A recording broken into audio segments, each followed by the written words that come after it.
3 minutes ago, a decision was delivered that no one saw coming. No press release, no warning, just Princess Anne standing firm, informing Camilla's children that they were officially removed from the royal payroll. In one measured conversation, influence evaporated. Why did Anne deliver the message herself? And what does this sudden removal reveal about the monarchy's real inner hierarchy? Before we go deeper into what this really means for the royal family, make sure to subscribe so you don't miss a single update. The confirmation came quietly, but carried the force of an earthquake. Camilla's children, long positioned at the edge of royal structure yet sustained by institutional funding, were no longer recognized within that framework. No staged transition. No gradual distancing. The change was immediate, internally documented, swiftly enacted. For those within palace offices, the realization spread in stunned silence. Payroll is not just financial infrastructure. It is a signal. It determines proximity. It determines visibility. And now, that signal had shifted dramatically. What made this moment even more startling was the absence of ceremony. There was no softening statement, no diplomatic framing. The decision was handled internally, efficiently, almost clinically. That efficiency, however, did not mask its emotional weight. Removal from royal payroll is not administrative housekeeping. It is a recalibration of belonging. Those who are funded are anchored. Those who are not are peripheral. The message was unmistakable. Anne's personal involvement intensified the shock. She does not represent sentiment. She represents discipline. Her presence transformed what might have been interpreted as restructuring into something far more symbolic. When Anne speaks on institutional matters, she speaks with finality. Her delivery signaled authority without negotiation. This was not an invitation for discussion. It was a declaration of structural alignment. Inside palace corridors, whispers began almost instantly. Staff members exchanged glances. Advisors recalculated assumptions about hierarchy. Because payroll status equals recognition. Recognition equals influence. And influence shapes legacy. For years, Camilla's children occupied a delicate position neither central nor entirely detached. That ambiguity provided flexibility. Now that ambiguity was gone. The emotional undertone could not be ignored. While the decision may have been framed internally as necessary modernization, it carried the sting of public repositioning. Camilla, having fought quietly to stabilize her children's standing within royal life, now faced a recalibrated reality. Years of careful integration appeared vulnerable in a single administrative stroke. The timing suggested this was not impulsive. It hinted at months of silent deliberation. Strategic planning. Institutional tightening. There were already murmurs that this reflected a broader structural correction, a deliberate effort to clarify who constitutes the monarchy's core. In times of public scrutiny and financial sensitivity, institutions often consolidate. But consolidation is rarely painless, and it rarely unfolds without resistance. Early signals suggest Camilla's private circle did not welcome the abruptness. Whether that resistance grows louder remains uncertain. What is clear is this: something fundamental has shifted. The lines between bloodline and extension have been reinforced. Authority has reasserted itself with clarity. And a quiet recalibration has exposed the monarchy's inner hierarchy more transparently than any speech could have. But to understand why this move landed like a thunderclap, we must examine what the royal payroll truly represents. To outsiders, payroll sounds procedural, almost boring. But inside a monarchy, funding is identity. It defines who stands at the center and who drifts at the edge. Being on the royal payroll is not about salary, it is about legitimacy. So when Camilla's children were removed, it wasn't subtraction. It was repositioning. In royal structures, money rarely moves without meaning. Every allocation signals endorsement. Every withdrawal signals boundary. To be included on the payroll is to be acknowledged as part of the working architecture of the crown. It means invitations to certain events, access to certain briefings, and an unspoken understanding of influence. It places a name within the gravitational pull of the institution. Remove that name, and the gravitational field shifts. Funding equals proximity. Proximity equals power. Not overt political power, but symbolic presence. The monarchy thrives on symbolism. A funded role implies institutional trust. It implies that the individual represents not only themselves, but the continuity of the crown. Camilla's children occupied a nuanced space for years not official working royals, yet supported in ways that suggested quiet inclusion. That quiet inclusion is what has now been recalibrated. The distinction between working royals and extended relatives has always existed, but it has not always been enforced with precision. Over time, blurred lines emerged. Attendance at engagements, advisory visibility, private access. These blurred boundaries created flexibility. Flexibility, however, breeds ambiguity. And ambiguity can challenge hierarchy. In moments of institutional consolidation, ambiguity is often the first thing to be corrected. The concept of a slimmed-down monarchy has circulated in private conversations for years. A leaner, more focused institution. Fewer publicly funded figures. Clearer lines of succession and representation. This move suggests that the theory has entered execution. And execution demands clarity. By narrowing the financial core, the monarchy sharpens its identity. But sharpening can cut. Financial optics cannot be ignored. In periods of economic sensitivity, public tolerance for perceived excess diminishes rapidly. Royal funding decisions are scrutinized intensely. Supporting extended family members, however justified internally, becomes harder to defend externally. Removing peripheral names from official payroll can be framed as responsible stewardship. But framing does not erase emotional consequence. There has also been quiet resentment among traditionalists who believe expanded roles diluted the monarchy's bloodline focus. For them, payroll inclusion symbolized creeping expansion beyond the direct line. That sentiment, rarely expressed openly, may have influenced the decision's timing.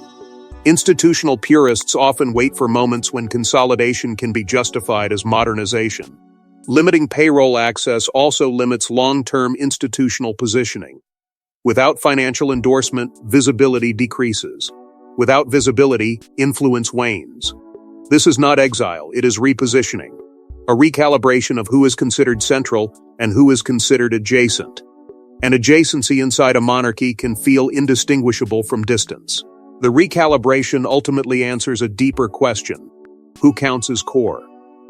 By tightening financial boundaries, the institution clarifies its center of gravity.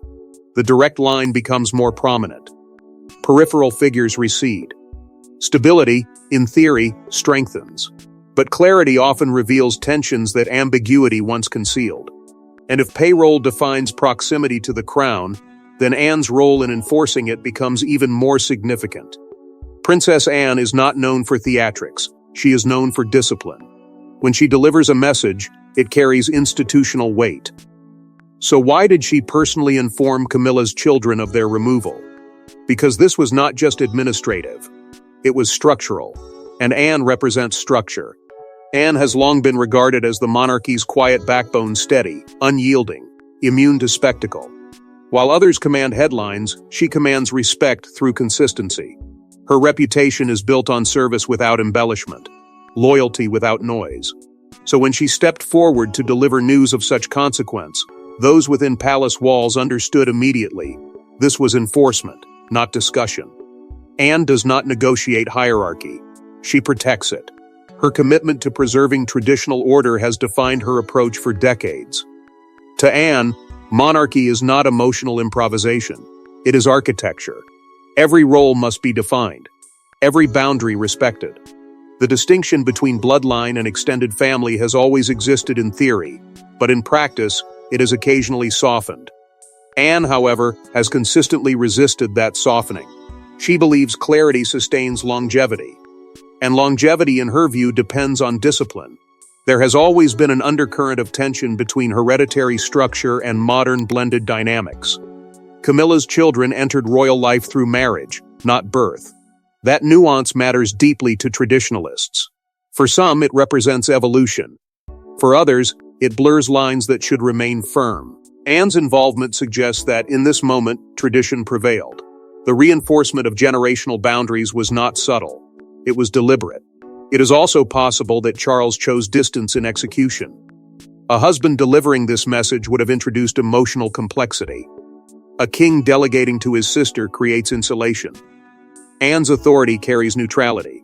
Her involvement allows the decision to appear institutional rather than personal. Yet delegation itself speaks volumes.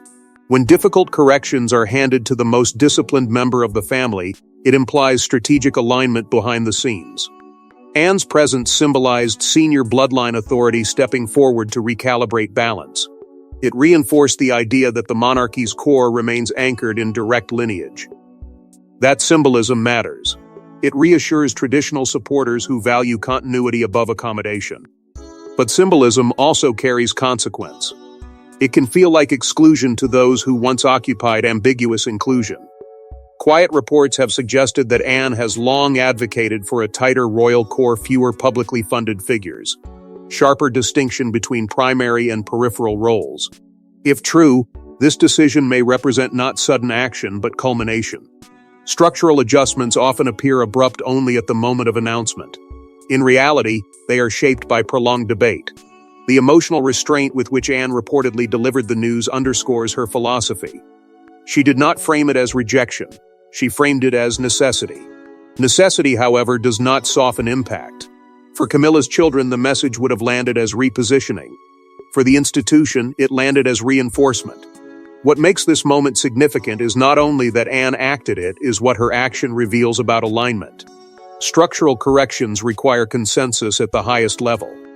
Anne may embody enforcement, but enforcement implies authorization. And authorization traces back to the sovereign. But Anne does not act alone, and the king's silence may be louder than her words. If Anne delivered the message, Charles allowed it. And that decision may cut deeper than the removal itself. Did the king prioritize the crown's stability over his wife's children? Or was this an unavoidable correction, long deferred? Inside monarchy, love and loyalty rarely move in the same direction. A sovereign does not sign off on structural change lightly. Every adjustment carries symbolic consequence. For Charles, the approval was not merely administrative. It was personal. Camilla's children are not distant figures in his life, they are woven into his daily reality. Yet the crown demands distance where the heart does not. That tension has defined his reign from the beginning, the constant negotiation between affection and authority. Public responsibility weighs differently than private allegiance. As king, Charles must consider perception, sustainability, and legacy. The optics of favoring extended family members in times of fiscal sensitivity would have drawn scrutiny. Critics would question fairness. Traditionalists would question boundaries. And the monarchy, already navigating modern expectations, could not afford prolonged ambiguity. Removing names from the payroll creates clarity. But clarity often feels cold. There has reportedly been mounting pressure from advisors advocating structural discipline. The narrative of a streamlined institution is not new. It has lingered beneath public discourse for years. A focused core. A sharper line of representation. Charles may have recognized that avoiding this recalibration would only postpone a more difficult confrontation. Postponement, however, does not erase consequence. It amplifies it. The emotional cost of distancing from Camilla's children cannot be understated. Even if the decision was framed as necessary modernization, its impact reverberates within the household. Loyalty to his wife's family intersects with duty to his inherited role. The crown does not tolerate blurred boundaries indefinitely. And Charles, perhaps more than any monarch before him, understands the fragility of public trust. His evolving vision for the monarchy appears increasingly defined by consolidation. A leaner structure promises efficiency and clearer accountability. Yet consolidation also narrows belonging. The risk lies in appearing indifferent to personal ties in pursuit of institutional purity. Kings are judged not only by governance, but by compassion. Striking the balance between firmness and warmth is precarious. The weight of institutional survival hovers over every calculation. The monarchy has endured by adapting without appearing unstable. By tightening its structure, Charles may believe he is reinforcing longevity. But reinforcement can resemble rejection to those affected. And rejection leaves emotional residue. Subtle strain within the marriage may now surface in ways that were previously contained. Decisions framed as duty do not shield against hurt. Even mutual understanding does not erase discomfort. Camilla, who has weathered decades of scrutiny alongside Charles, may interpret this moment not as strategy, but as sacrifice. and sacrifice, when unspoken, accumulates quietly. Charles's silence following the removal amplifies complexity. He has not publicly defended the choice. He has not publicly softened it. Silence can communicate resolve. It can also communicate restraint. Whether this restraint is protective or distancing remains uncertain. In choosing structure over sentiment, Charles may have fortified the institution. But in doing so, he may have unsettled the most intimate layer of his life. The crown demands endurance. Marriage demands empathy. Balancing both requires a steadiness few can comprehend. And while Charles weighed duty, Camilla was left to process something far more personal. Titles fade when children are involved. For Camilla, this was not about funding, it was about dignity. Her children, once carefully integrated into royal life, were now publicly repositioned. Was this humiliation, protection, or an institutional boundary finally enforced? For years, Camilla moved cautiously, aware that her own acceptance within the monarchy had not come easily. Every public appearance, every carefully measured step beside Charles carried the weight of rebuilding. Alongside that journey was a quieter mission, ensuring her children were not casualties of her path. They were never meant to dominate royal space, but they were meant to feel secure within it. Stability was the goal. Not spotlight, not privilege, simply recognition without scrutiny. The delivery of the decision disrupted that fragile balance. Anne's tone, disciplined and direct, left no room for interpretation. It was formal, final. And for Camilla, profoundly personal. While the institution may have framed the shift as structural realignment, she experienced it as abrupt repositioning. Timing matters in emotional landscapes. Months of internal planning did not soften the immediacy of its impact. Feeling blindsided is not always about ignorance of possibility. It is about absence of preparation. Camilla likely understood consolidation was inevitable at some point. But inevitability does not erase sting. There is a difference between gradual distancing and sudden recalibration. The former allows dignity to adjust. The latter forces it to absorb shock. Blended royal families navigate terrain few outsiders can comprehend. Bloodline carries weight. Marriage introduces nuance. Camilla's children have lived in that nuance, neither fully central nor entirely detached. That in-between space provided flexibility but also vulnerability. The monarchy's reinforcement of boundaries now narrows that space, and narrowing space often feels like contraction. Years were spent earning public legitimacy. Camilla endured criticism not only for herself, but for what her presence represented. Over time, the narrative softened. Acceptance grew. Her children, by extension, benefited from that gradual normalization. This decision risks reopening old questions about belonging. Narrative regression is a quiet fear, the possibility that public perception could revert to earlier skepticism. The tension between maternal instinct and royal discipline now becomes impossible to ignore. A mother protects instinctively. A queen consort understands institutional necessity. Reconciling those identities requires emotional restraint. But restraint does not erase reaction. Private confrontations may not echo beyond palace walls, yet they shape the atmosphere within them. Conversations behind closed doors likely carried weight heavier than any public statement. Humiliation may be too harsh a word. Protection too gentle. Perhaps it is something more complex, an enforced acknowledgement that proximity to power must be carefully managed. Camilla may recognize the logic even as she feels its consequence. Acceptance of structural necessity does not dissolve personal hurt. What makes this moment layered is that it exists simultaneously in two dimensions. Institutionally, it signals clarity. Personally, it signals adjustment. The monarchy sees recalibration. A mother sees repositioning. Both perspectives coexist without canceling one another. And as Camilla processes the emotional undercurrent of this decision, another reality surfaces. This was not an impulsive act of discipline. It was deliberate, coordinated, part of a broader vision unfolding quietly. But this move was not only emotional, it was strategic. For years, insiders whispered about consolidation, fewer working royals, clearer hierarchy, leaner funding. Now it's happening decisively. And reform always creates casualties. The idea of a streamlined monarchy did not emerge overnight. It was cultivated quietly, discussed in strategy rooms and private consultations long before it reached implementation. The logic was straightforward: longevity requires efficiency. A tighter core ensures clarity of purpose. But logic does not soften impact.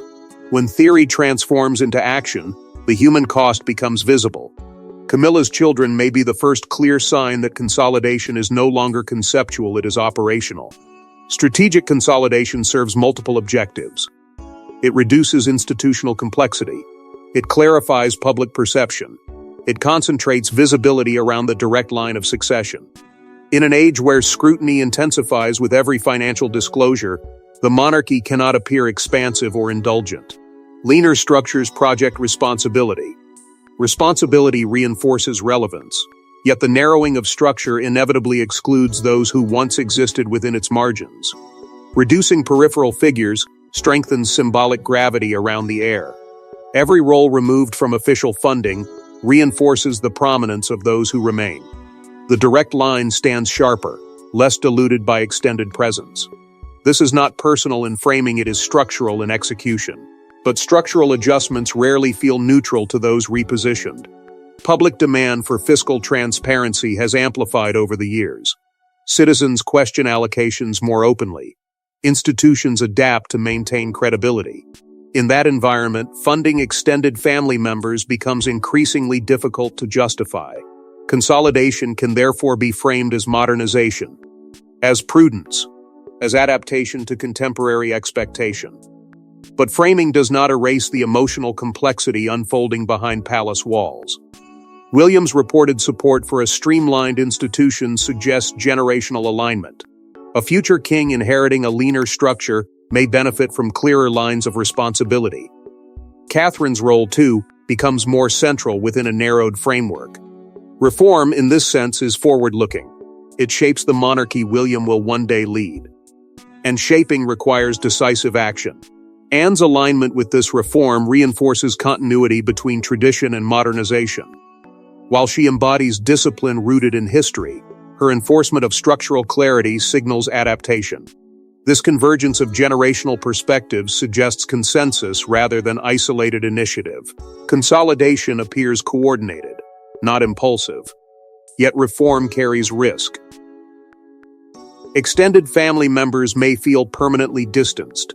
Emotional fractures can linger even if public narrative frames the shift as necessary. Once removed from institutional center, re-entry becomes unlikely. The line between temporary adjustment and permanent exclusion can blur, and blurred lines breed quiet resentment. The monarchy's attempt to redefine relevance through efficiency reflects awareness of its evolving role. To survive, it must appear essential rather than excessive, focused rather than sprawling.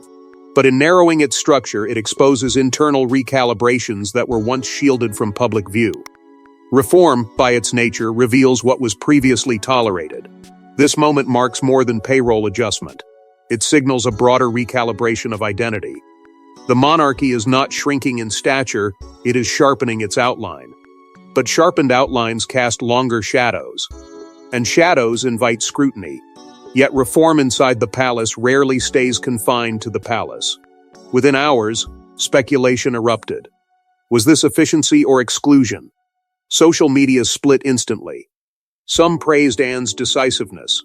Others accused the monarchy of cruelty. And once public sympathy enters the narrative, control becomes fragile. The reaction was immediate and unforgiving. Platforms ignited with competing interpretations. To some, Anne embodied discipline, the unflinching guardian of institutional order. To others, she appeared rigid, even unfeeling, delivering a blow that felt deeply personal. In the digital age, perception travels faster than clarification. And perception, once formed, hardens quickly. Sympathy gathered around Camilla's children almost as swiftly as criticism formed around the palace. They were described as collateral damage in a broader strategy. Observers questioned whether reform required such visible sacrifice. The emotional undertone shifted from administrative adjustment to familial rejection. Words like fairness and dignity began trending alongside hierarchy and duty. The debate expanded beyond individual figures. Commentators began examining the complexity of blended royal families in a modern era. How does an ancient institution accommodate contemporary realities? Can bloodline authority coexist seamlessly with step relations integrated into public life? These questions, once theoretical, now felt immediate. The monarchy's internal recalibration had inadvertently ignited a broader cultural conversation. Headlines grew sharper. Some outlets framed the decision as evidence of an internal power struggle, suggesting deeper currents beneath the surface. Was this merely fiscal responsibility or a subtle assertion of hierarchy? The narrative began to layer. What had seemed like a singular administrative action now appeared part of a larger alignment shift within the palace. International commentary amplified the tension. Across Commonwealth nations and beyond, analysts dissected the move as a signal of consolidation. Global audiences, already attuned to royal developments, interpreted the removal through their own lenses. Stability, modernization, exclusion. Each word carried weight and none were neutral. Questions about Camilla's future influence surfaced almost immediately. If her children's institutional proximity could be reduced so decisively, what did that imply about her own standing? Influence inside monarchy is rarely declared, it is inferred. And inference thrives in moments of opacity. Past controversies once quieted, resurfaced in commentary threads. Historical grievances, old criticisms, and unresolved tensions found renewed oxygen. Reform does not occur in isolation, it awakens memory. And memory can be unforgiving. Pressure mounted for clarification. Silence, once protective, began to feel strategic, even evasive. The longer the palace refrained from elaboration, the more speculation filled the void. Advisors understood this pattern. Narrative control depends on timing. But timing, once lost, is difficult to reclaim. The monarchy now faced a paradox. Transparency might quell suspicion, yet explanation could deepen scrutiny. Remaining silent preserved dignity, but invited assumption. Every option carried risk, and risk, when amplified by global conversation, multiplies. What began as a structural recalibration had transformed into a social referendum. Loyalty divided, interpretations hardened, emotion intensified. The institution that prizes continuity now found itself navigating volatility shaped not by ceremony, but by commentary. But the real consequence of this decision may not be immediate, it may be generational.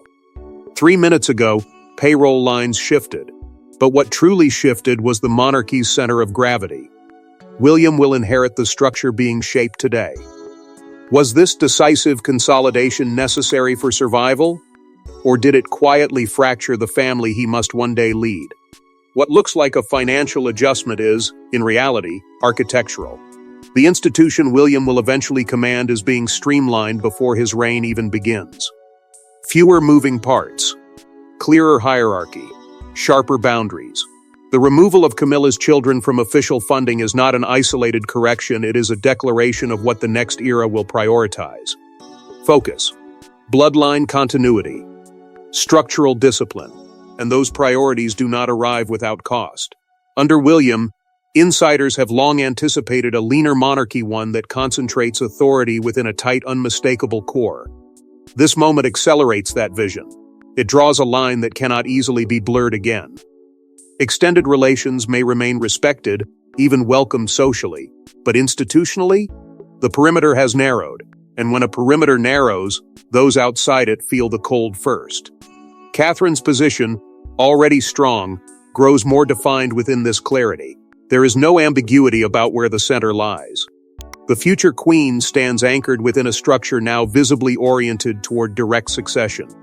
Stability through simplicity, authority through alignment. It strengthens William's path. Yet even strength can cast shadows. Because clarity does not erase memory.